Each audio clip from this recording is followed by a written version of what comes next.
तर मित्रांनो, आज आपण बघणार आहोत अमित शाह यांनी गृहमंत्री म्हणून घेतलेले असे 7 निर्णय ज्यांचा भारताच्या राजकारणावर आणि प्रशासनावर मोठा प्रभाव पडला। या व्हिडिओमध्ये आपण कोणत्याही पक्षाची बाजू घेणार नाही। प्रत्येक निर्णयामागचं कारण, सरकारची भूमिका आणि विरोधकांची भूमिका समजून घेण्याचा प्रयत्न करू। तर मित्रांनो, माझी तुम्हाला विनंती आहे की प्लीज तुम्ही हा व्हिडिओ शेवटपर्यंत बघा। तर मित्रांनो, सर्वात आधी येतो तो निर्णय ज्याने संपूर्ण देशाचं लक्ष वेधलं। 5 ऑगस्ट 2019 रोजी संसदेत जम्मू काश्मीरला विशेष दर्जा देणारं कलम 370 हटवण्यात आलं। अमित शाह यांनी हा प्रस्ताव संसदेत मांडला। सरकारचं म्हणणं होते की यामुळे जम्मू काश्मीर पूर्णपणे भारताच्या मुख्य प्रवाहात येईल, विकासाला गती मिळेल आणि दहशतवादावर नियंत्रण ठेवणं सोपं होईल। दुसरीकडे विरोधकांनी हा निर्णय राज्यातील लोकांशी पुरेशी चर्चा न करता घेतल्याची टीका केली आणि संघराज्य व्यवस्थेवर प्रश्न उपस्थित केले। तरीही हा निर्णय स्वतंत्र भारताच्या इतिहासातील सर्वात चर्चेत राहिलेल्या घटनांपैकी एक ठरला। दुसरा मोठा निर्णय म्हणजे नागरिकत्व सुधारणा कायदा। या कायद्यानुसार पाकिस्तान, बांगलादेश आणि अफगाणिस्तानमधील काही धार्मिक अल्पसंख्याकांना भारतीय नागरिकत्व मिळवण्याचा मार्ग खुला करण्यात आला। सरकारने हा कायदा छळग्रस्तांना संरक्षण देण्यासाठी असल्याचं सांगितलं। मात्र देशातील अनेक भागात या कायद्याविरोधात मोठी आंदोलने झाली। विरोधकांनी धर्माच्या आधारावर नागरिकत्व देण्याच्या निकषावर आक्षेप घेतला।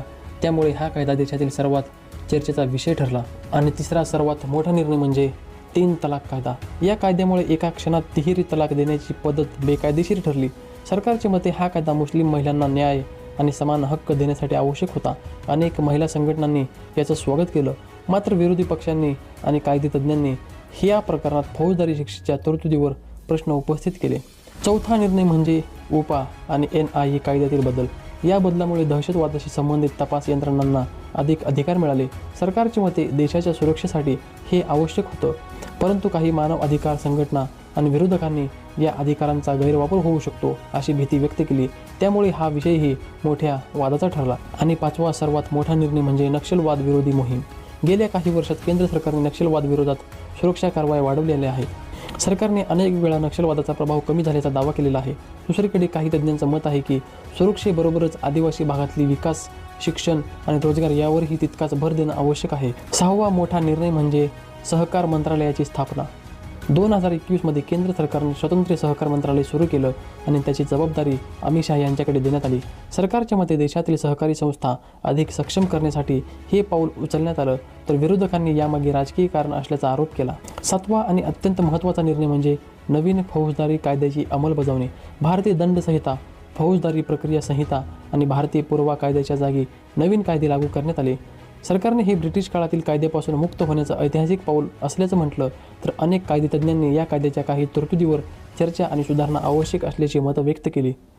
मित्रांनो, या 7 निर्णयावर तुमचं मत काहीही असू शकतं, पण एक गोष्ट नक्की आहे, या प्रत्येक निर्णयाने भारताच्या राजकारणात मोठी चर्चा घडवून आणली आणि देशाच्या धोरणावर दीर्घकालीन परिणाम केला। म्हणून अमित शाह हे आजच्या भारतातील सर्वात प्रभावशाली आणि सर्वाधिक चर्चेत असलेले राजकीय नेत्यापैकी एक मानले जातात। आता तुम्ही सांगा, या 7 निर्णयापैकी भारतावर सर्वात मोठा प्रभाव कोणत्या निर्णयाने पडला असं तुम्हाला वाटतं? तुमचं मत कमेंटमध्ये नक्की लिहा। व्हिडिओ आवडल्यास आपल्या व्हिडिओला लाईक करा, चॅनलला सबस्क्राईब करा। धन्यवाद। भेटूया पुढच्या व्हिडिओमध्ये। जय हिंद, जय महाराष्ट्र।